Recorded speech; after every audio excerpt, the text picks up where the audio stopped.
You're listening to The Martin Houston Show on Tide 100.9 in Tuscaloosa. 0.9 app. Sports Studios in Los Angeles. Here's Eddie Garcia. In postseason baseball, Game 3 of the National League Championship Series saw the Dodgers roll over the Mets 8-0 in New York. LA starter Walker Buehler went 4 shutout innings. He and 4 relievers combined on a 4-hit shutout, and it was the 4th shutout this postseason for the Dodgers. They got home runs from Shohei Ohtani, a 3-run shot, Max Muncy, and Kike Hernandez to provide the offense. LA leads the series 2-1. Game 4 will be tonight in New York. And Game 3 of the American League Championship Series is tonight in Cleveland, with the Guardians hosting the Yankees. New York leads that series 2-0. WNBA Finals, Game 3, Liberty over the Lynx in Minnesota, 80-77. New York Sabrina Ionescu hit the game-winning three-pointer with 1 second left as New York rallied down 15 points to get the win, led by Brianna Stewart's 30 points and 11 rebounds. New York leads that best-of-5 series 2-1. NFL news, new Jets wide receiver Davante Adams expected to play Sunday night against the Steelers.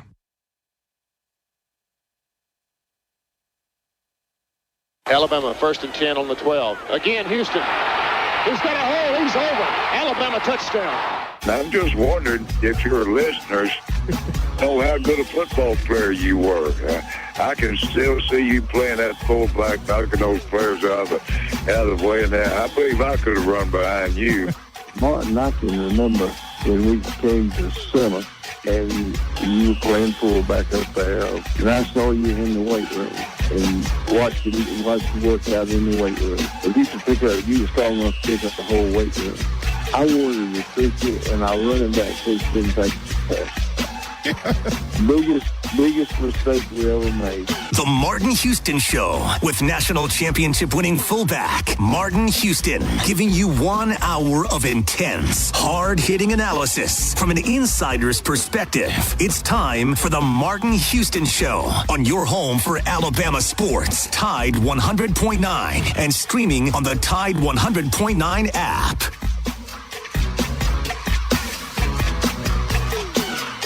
Welcome into the Martin Houston Show with Martin and Xavier as we kick off this Thursday edition. This playbook is the third Saturday in October. As we continue that conversation, we have the grade for the 2024 team. What is your fondest memory of a Bama win over Tennessee? I hate Tennessee because, of course, we hit some recruiting inside the Vols and more. Why the third Saturday in October matters. Remember, we are brought to you and powered by Box Eye Care.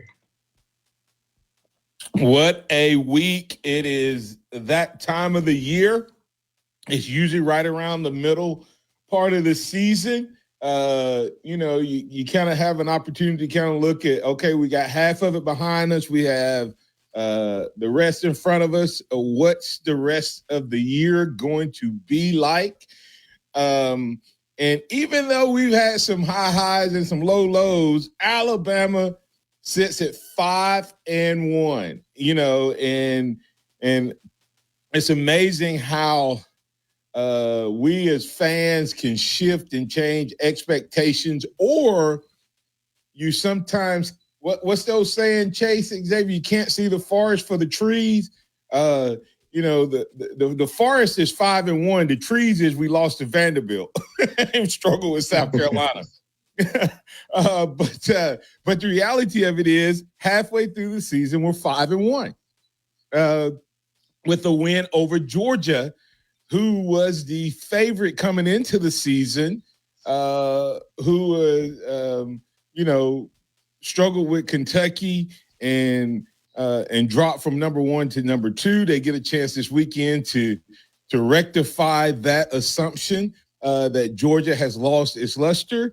But the reality of it is, if you were looking at the forest and someone said you'd be 5-1 heading into Tennessee with the win over Georgia, Bama fans, you taking it or leaving it? Bama fans unanimously would take it. Now, the question becomes, I still haven't got an answer to this yet, Chase and Xavier.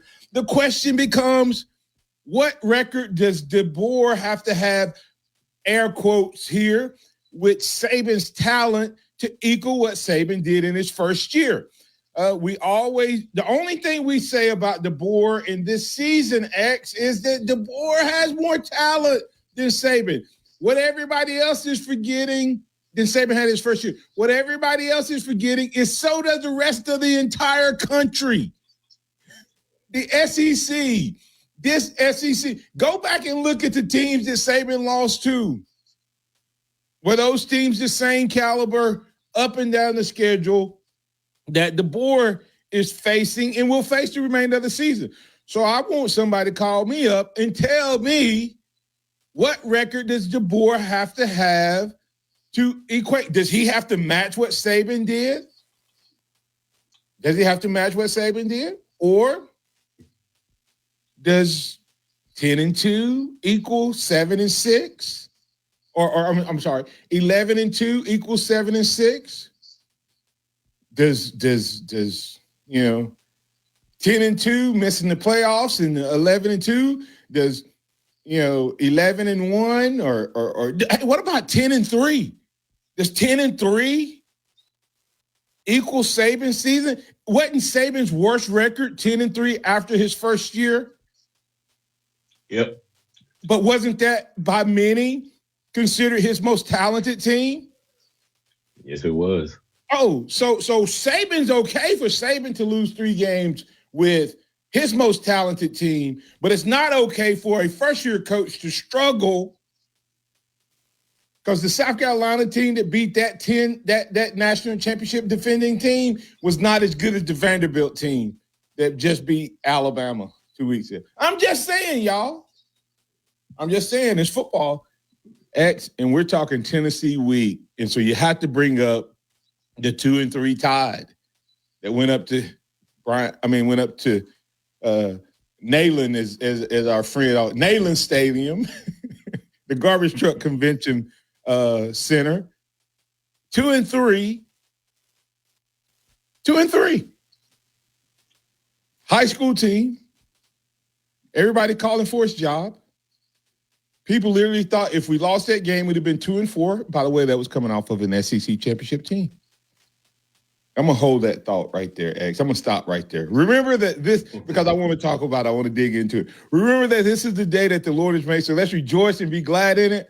Take some time today to notice someone, love someone, serve someone, be the difference you want to see in the world today. The phone lines are open. Empowerment Strategy and Solutions hotline is open for business. Empowerment Strategy and Solutions. We speak, we train, we coach. Just go to martinhouston.org. You can find out all the information there, martinhouston.org, and you can click on the homepage and find all you need to know about Empowerment Strategy and Solutions and all of the great services that we offer at Empowerment Strategy and Solutions. I'll toss it back to you. All right, as we kick it off, we've got some recruiting news to get to. Bama has a new 5-star. They updated the rankings yesterday, and Bama is still sitting, if you look at 247 Sports, is the number 2 class in the country. But that gap between Bama and Ohio State has closed. So players still want to come play? Players still want to come play at Alabama? Guys still want to come play at Alabama. That's a shocker. That's a shocker. I mean, right? The program is in shambles. It's pathetic. It's horrible. What are we gonna do? Chase, you're gonna have to mute my mic today. Now you gotta let them know. Honestly, Bama now has five stars in this class, and there's been a slight movement. Of course, Keelan Russell, who has had an absolute historic rise, is now sitting as the number 3 overall player in this class. He's still the number 3 quarterback because Bryce Underwood, who's committed to LSU, is number 1. Taven St. Clair, who is committed to Ohio State, is number 2. But Keelan has moved up from number 10 to number 3. So He's right. And he's having a great senior year. I think in 5 games, he has 25 touchdowns to 1 interception this year. He just got revenge from his 1 loss in high school this past week. But hey, Xavier, does he run the ball? Does he run the ball? Yeah, a little bit. They better not run him, because if he runs the ball and he's good at it, he's a running back. He's not a quarterback. Right. Might say I'm being right. That, but of course, Deshaun Lee, Ty Haywood, and Caleb Cunningham still sit as 5 stars, and Lee is at 15, Haywood at 20, and Cunningham at 22. But one player has surpassed the 3 of those guys, and that is interior offensive lineman Michael Carroll. He has jumped over 100 spots, is now sitting at number 13 in the country. So he's our new 5-star. Absolutely. That's a crazy jump at this point of the season. Where is he from? He's originally from Pennsylvania, but he is playing at IMG down in Florida this year. So he's a big jump. He'll be fighting in there where Booker is right now. Yeah, potentially, yeah. He's an interior guy, though, right? Yes. Okay. Yeah. Go ahead. And then Alabama has picked up a new commit, Kavontae Henry. He is a edge rusher, defensive lineman. A lot of people see him potentially being a bandit. He is the number 1 overall JUCO player in the country that just flipped from Mississippi State. I don't know. Why would they want to do that? I don't know. Because the wheels are just falling off. Right. But he number 1 JUCO player in the country. So huge jump with him. Not a lot of movement from other guys, but Bama does have a total of 8 guys ranked in the top 60. If you look outside the 5 stars, that's 4-star edge rusher Justin Hill out of Ohio. Offensive tackle Jackson Lloyd out of California is sitting at 57, and Kalen Deere, running back out of Mississippi, he is rounding it out at the number 60 spot. So this Bama class is looking great. Can't complain about it too much. Any thoughts? So what you're saying is there's a possibility that a new coach comes into a program replacing the GOAT and could go, 10-3, whatever. If he loses 2 more games before the season's over, he finished the regular season 9-3, but he's bringing in the equivalent of what Saban brought in his second year, which led to a huge upgrade in talent. And then Alabama went on a run because the players learned his system and he got more of his players. See, everybody thinks talent wins games. If talent won games, then Nick Saban would have won every national title over everybody. I don't know if there's been a game. There was a game once he got his players in where we weren't the most talented team from top to bottom. There probably I don't know. Huh? There probably wasn't. Okay, but we lost. But we would lose games. And his most talented team lost them. I want all Alabama fans that keep hollering and talking about talent.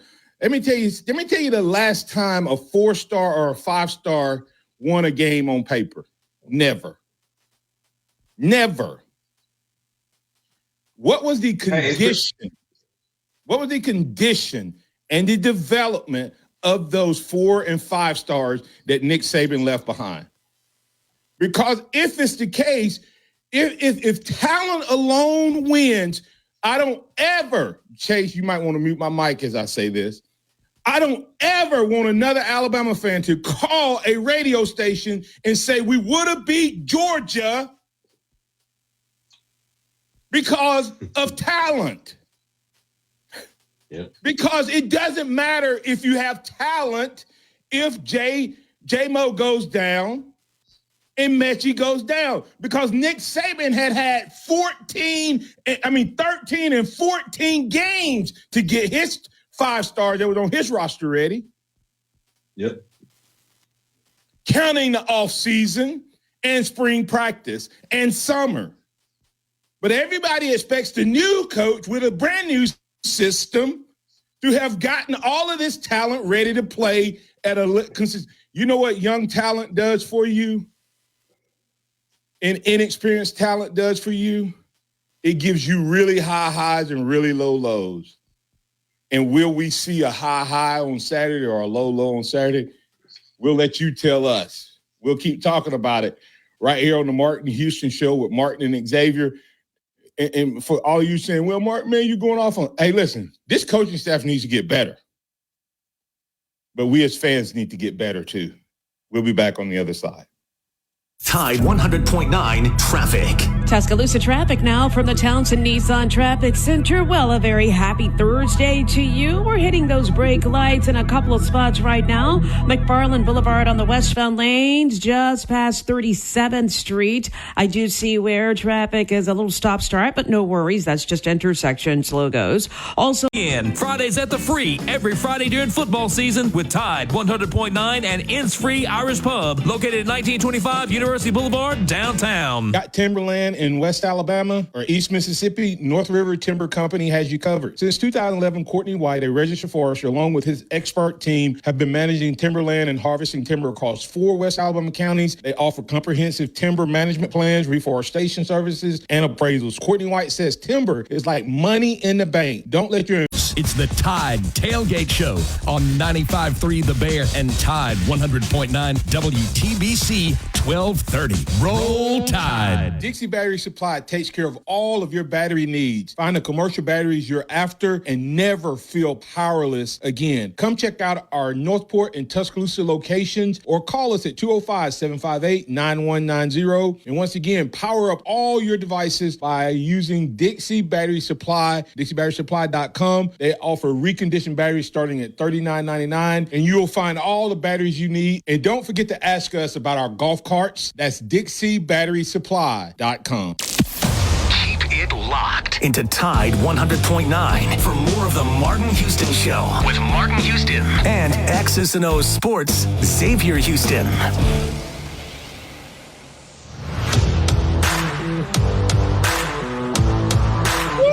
Welcome back into the Martin Houston Show with Martin and Xavier. Oh, man, have we judged too early? I don't know. But I want everybody, if Bama fools around and ends the season with, say, 10-2, 11-1, what was our expectation? When Saban was in the midst of his thing, we all wanted to make sure that we just didn't fall off the cliff. And sometimes you win, sometimes you lose.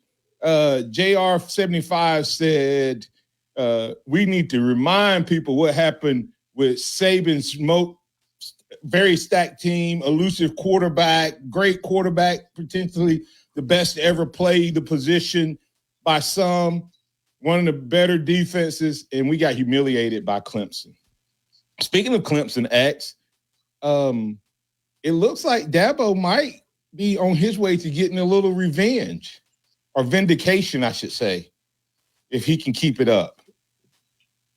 Oh, yeah. With the way he's handling the poor. I don't know what's going to happen with Dabo, but they seem to, other than the Georgia game, oh yeah, that's right. That league over there is just really bad, though, X.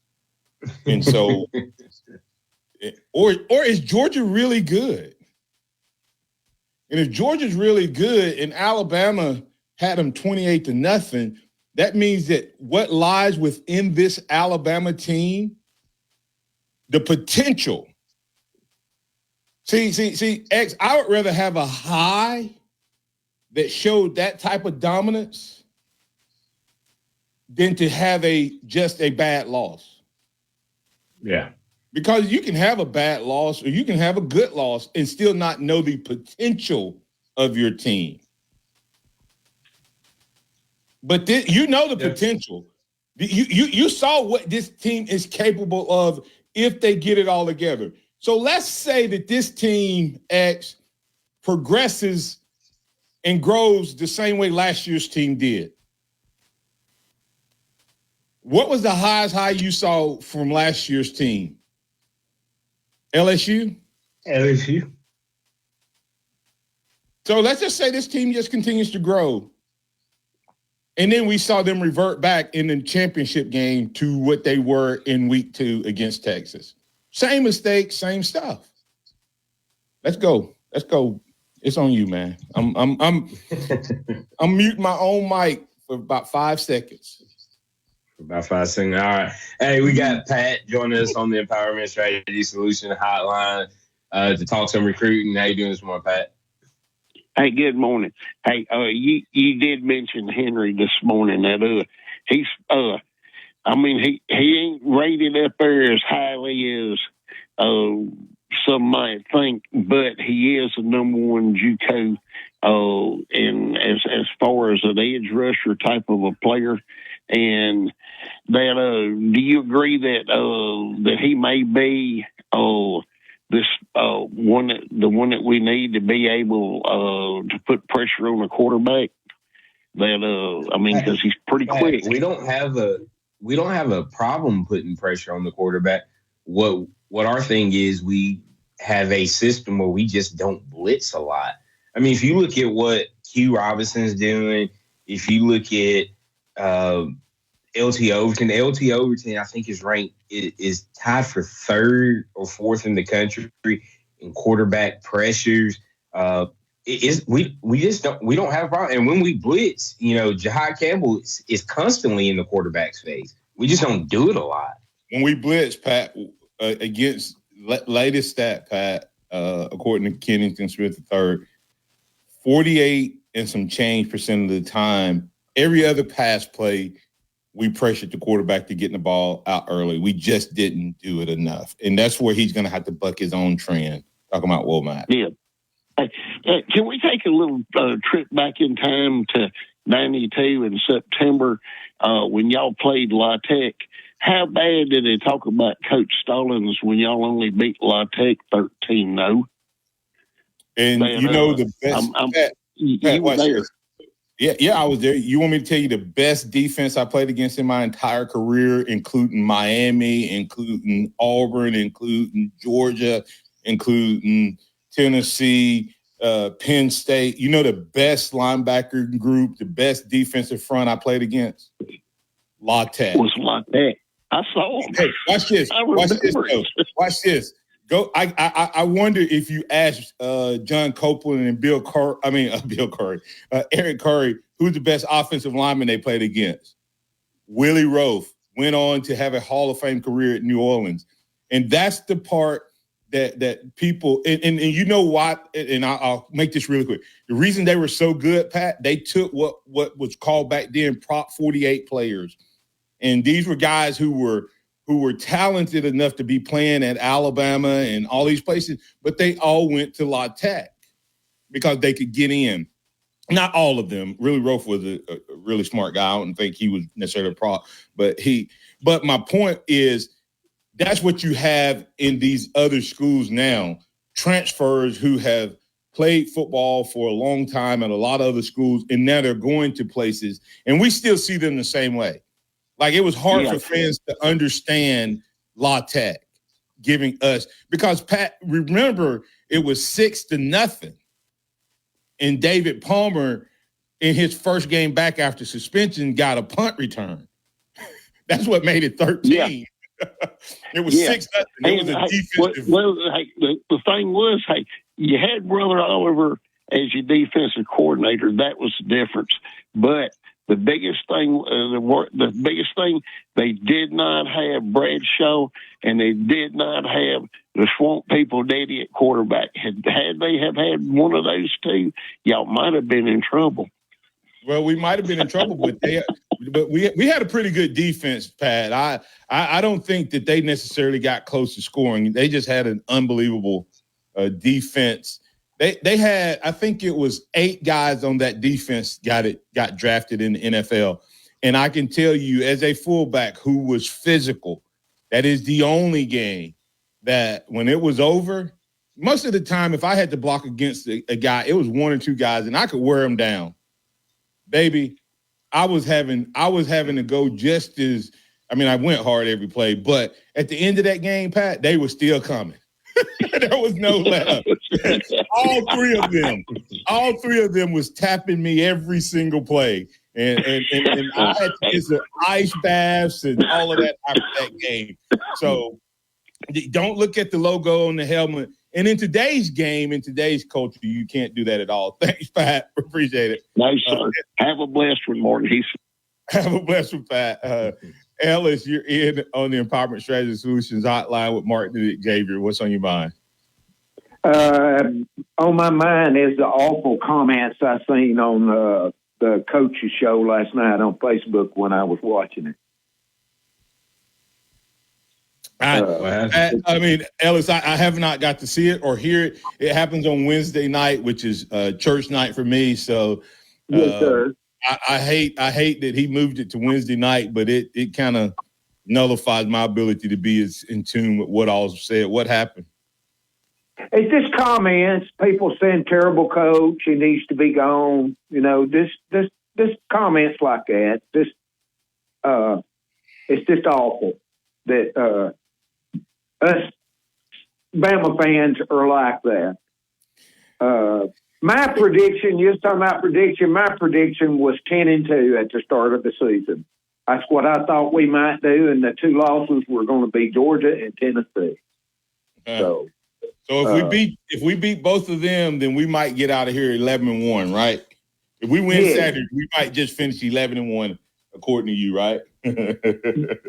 But you was talking about the losses and everything. I'm not going to walk away, and I'm not going to say any bad things if we end up losing more, because it's his first season and putting in a new system. So it might be harder, but I'm going to stand behind my team and stand behind my players. We need. Yeah. Hey, and here's my thing. I don't have a problem with critiquing. I mean, I hope everybody continues to critique him.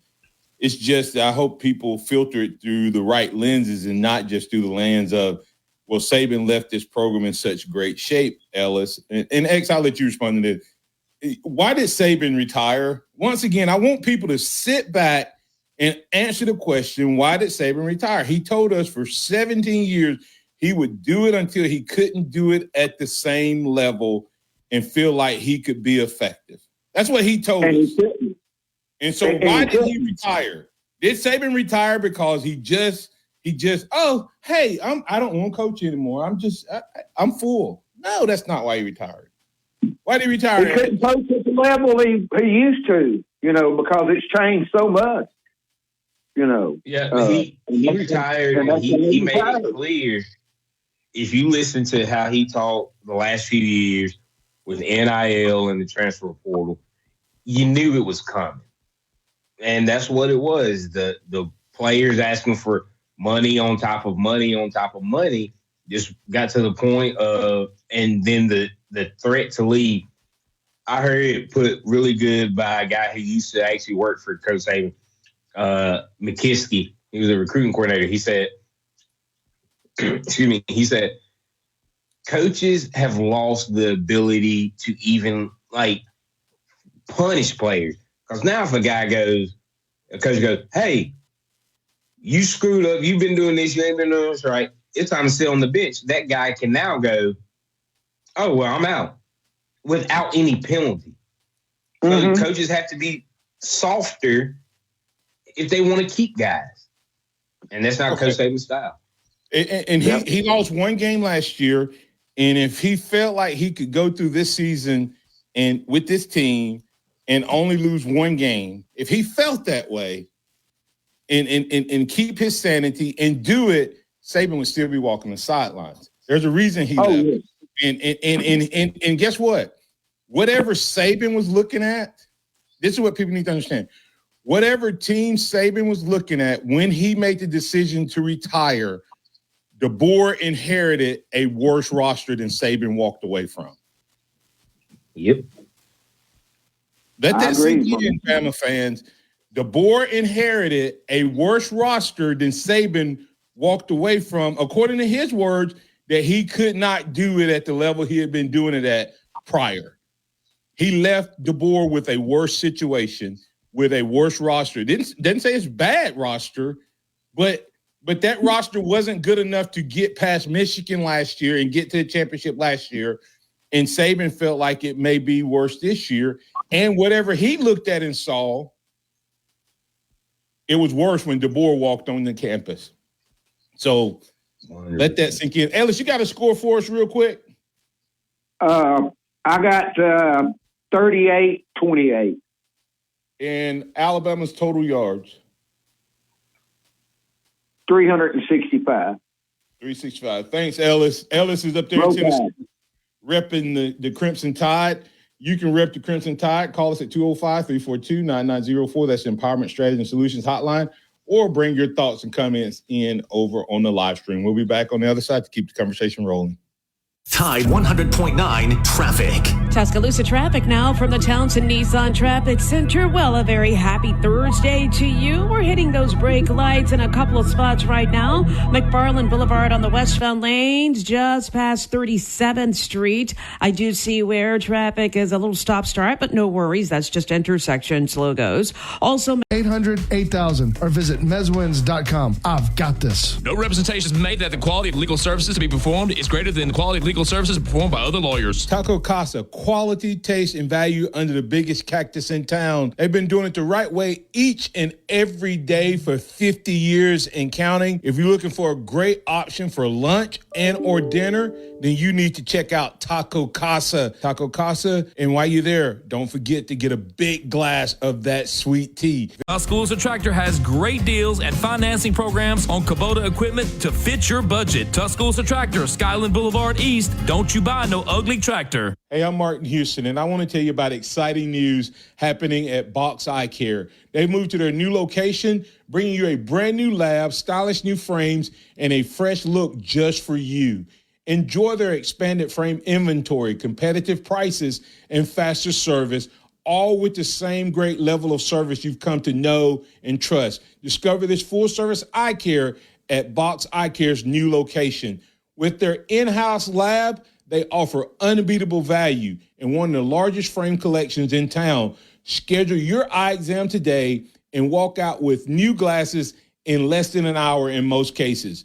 Visit boxeyecare.com. That's boxeyecare.com, or call 205-342-0660. That's 205-342-0660. Visit them at 5003 Oscar Baxter Drive. That's Box Eye Care. Your vision, our priority. Tide 100.9 Tuscaloosa weather. The weather stays dry through early next week. Lots of sunshine today, the high 67. Clear tonight, the low 42. Tomorrw sunny with a high at 71. And the weekend looks good. Lots of sunshine Saturday and Sunday. Highs between 73 and 76. I'm James Spann on the ABC 3340 Weather Center on Tide 100.9. It's 39 degrees in Tuscaloosa. Welcome back to the Martin Houston Show, the sound of Bama sports. Your show, your team, on your home for Alabama sports. Tide 100.9 and streaming on the Tide 100.9 app.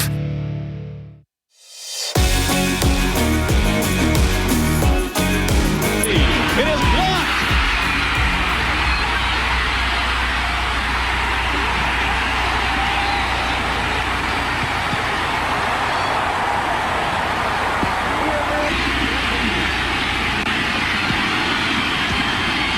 Turner did not run to the middle. He's close to the right hash mark. Stopped at the 30. And that will set up a game-winning field goal try by Philip Doyle.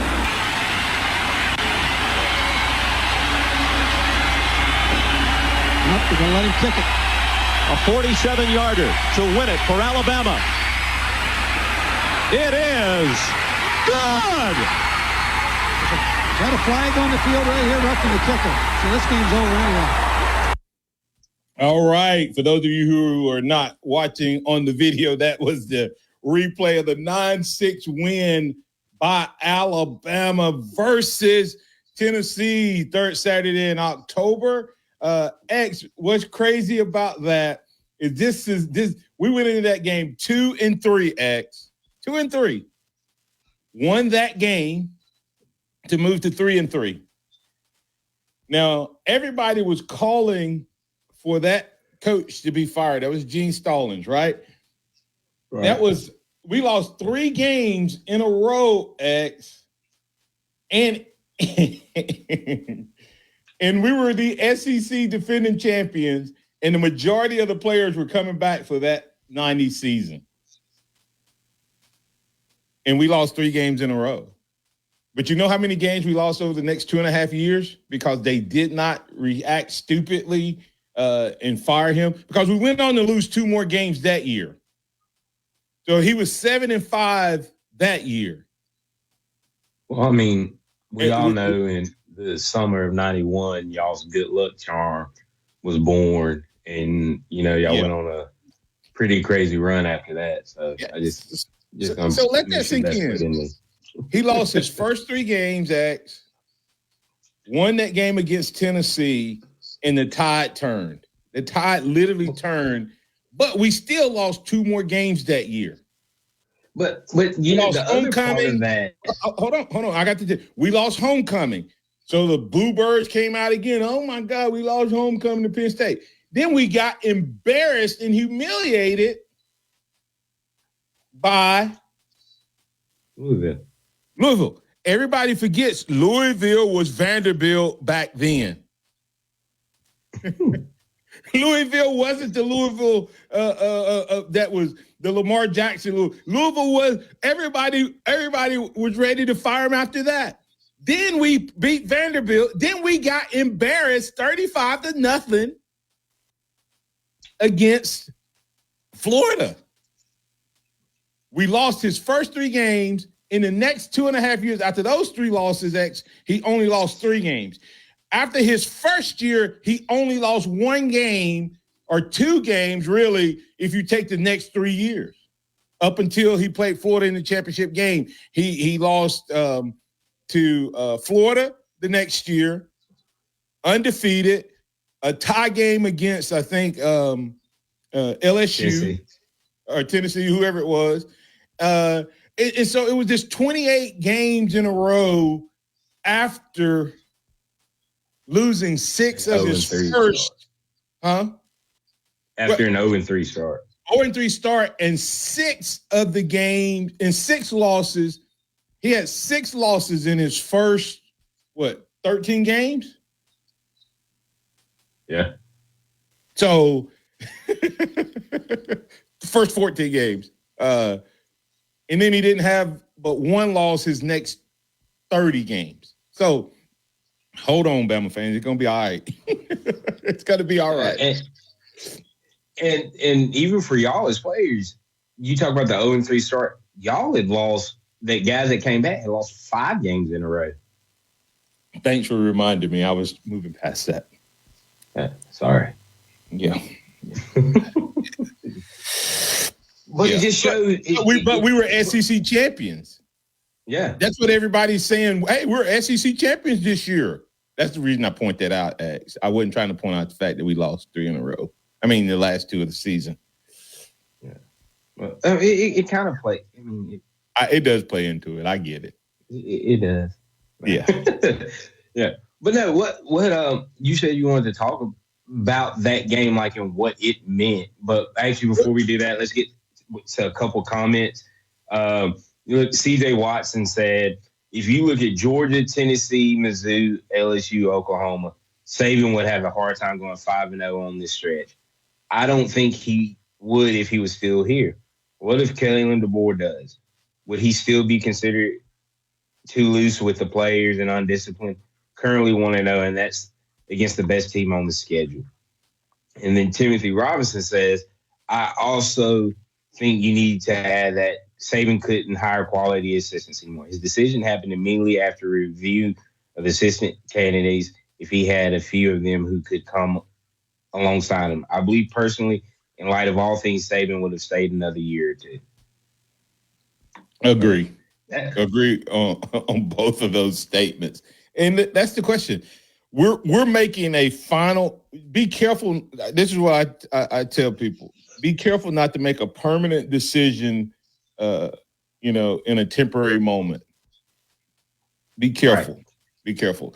And we had one caller that sent a message X also, since we were going through comments.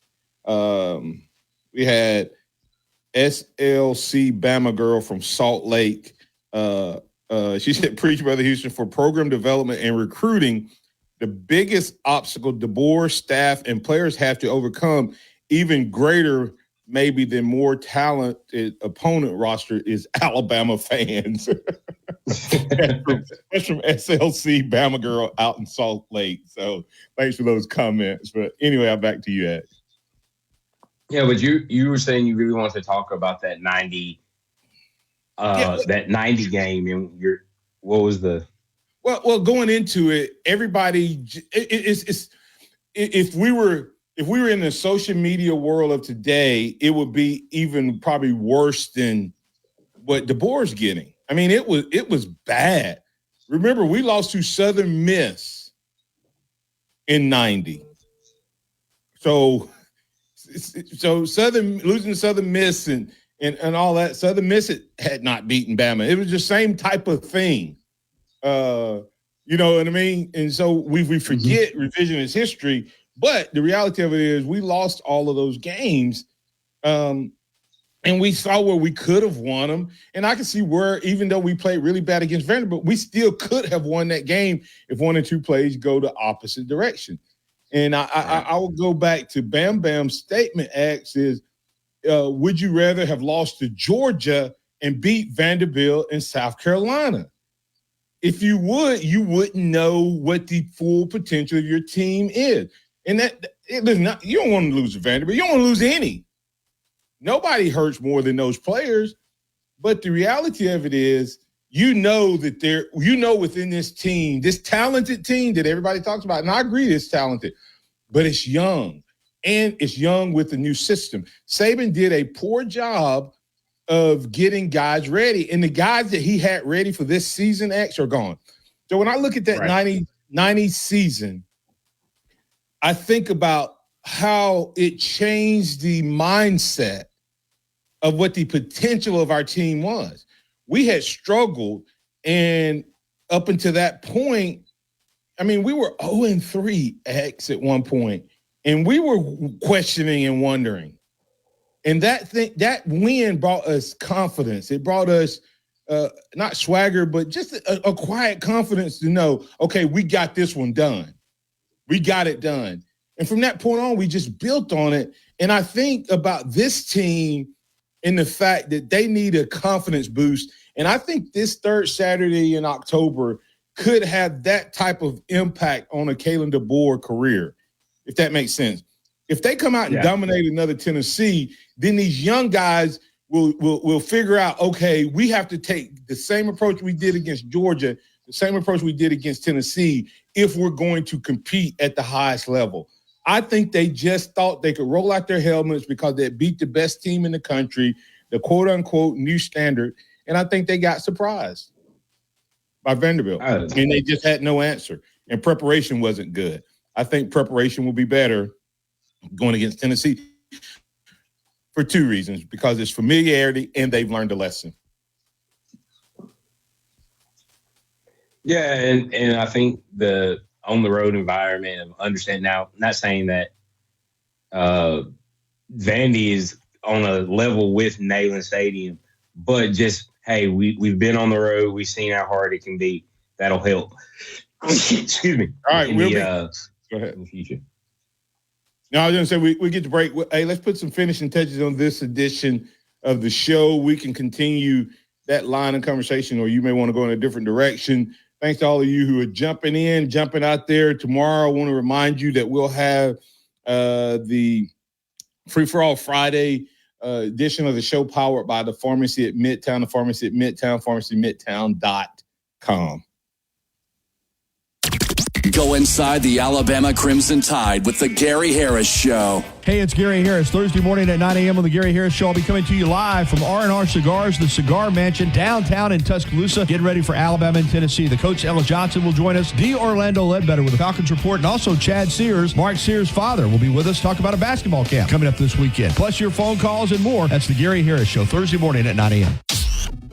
Catch the Gary Harris Show Monday through Friday, 9 to 11 a.m. on Tide 100.9 and Tide100.9.com. Tide 100.9 traffic. Tuscaloosa traffic now from the Townsend Nissan Traffic Center. No major hangups for you on your Thursday morning as of right now. We always hope it stays this way. So let's talk about the construction zones. You got that on 2059 eastbound between Joe Melisham and McFarland Boulevard. McFarland on the east and westbound lanes. Nonprofit offers more than 1,000 free online resources for youth and high school sports coaches, parents, students, and administrators. Visit PCADevZone.org. The Venue, your new favorite Tuscaloosa hangout. Food, music, and more. Come and taste what's new at The Venue, whether it's Liza's Sweet Shop, whether it's the all-day breakfast and burgers from Ramajamas, or the quality food that you can get at Finish Pub. Great atmosphere, great time, great people, great environment. That's The Venue. You can find them online. Don't miss being a part of the Sea of Crimson when the Tide hosts conference foes, Auburn,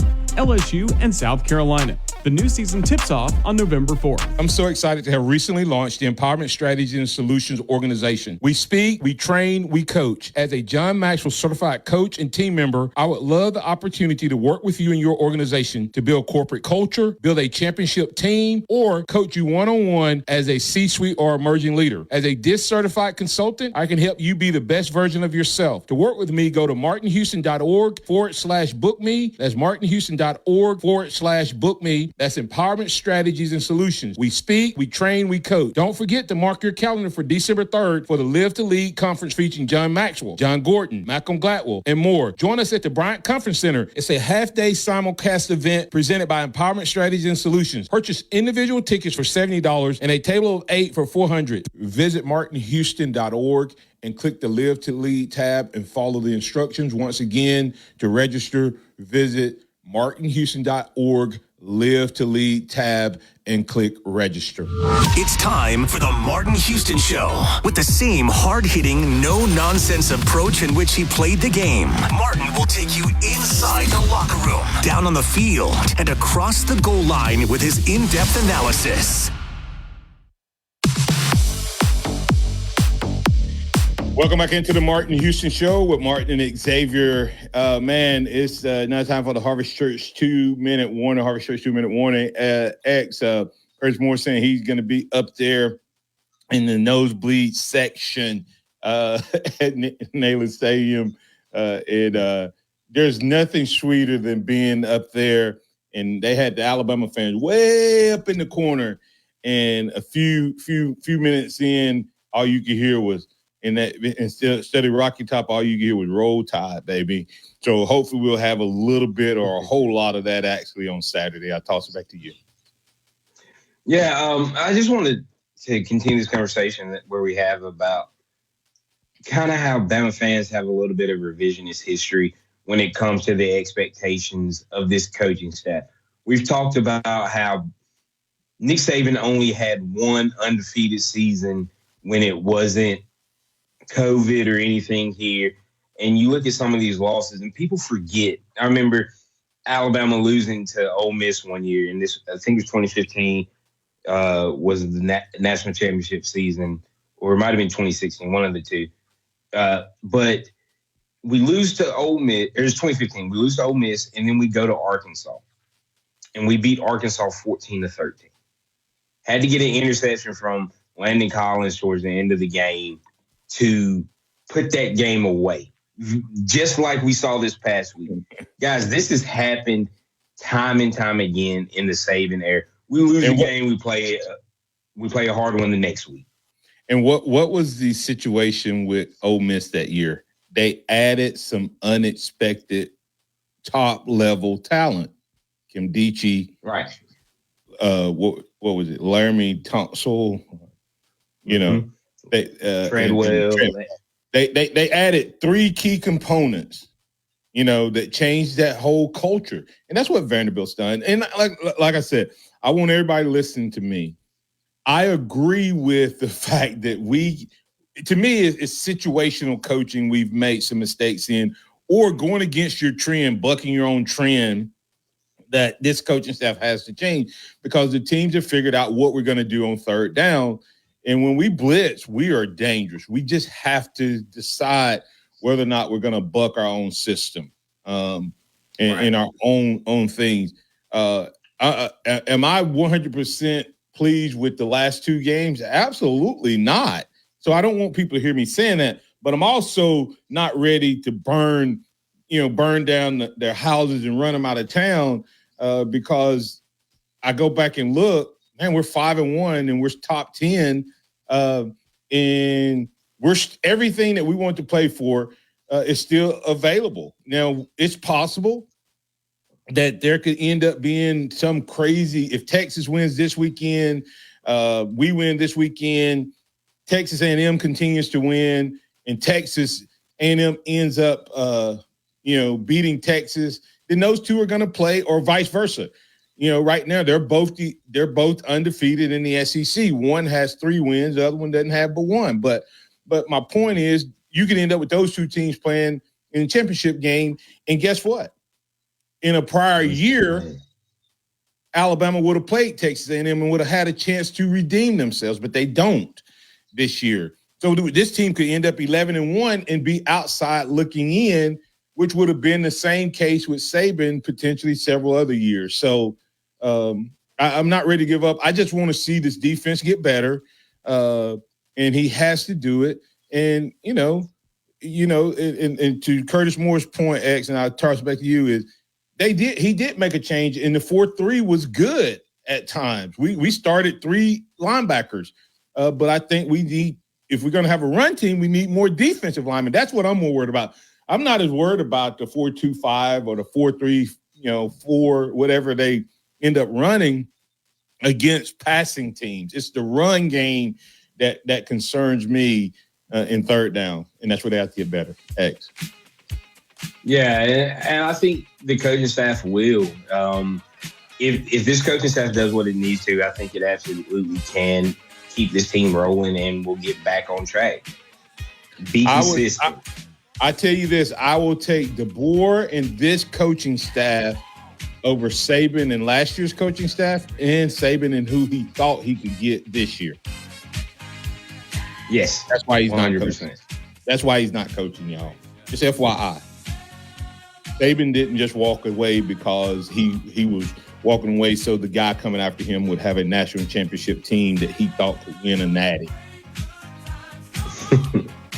Okay. Yeah, I mean, you're 100% correct on that. All right. Hey, we'll have a free-for-all Friday on tomorrow, brought to you by the pharmacy at Midtown. Today and every day, we're brought to you by Box Eye Care. That's Xavier Houston. I'm Martin Houston. That's Chase Brumfield. Thanks to all the caller listeners, viewers, and chatters for being a part of the program. On tomorrow, we'll have our score predictions. We'll take your score predictions and a whole lot more right here on your home for Alabama Sports Talk 100.9 and 1230 AM WTBC. Road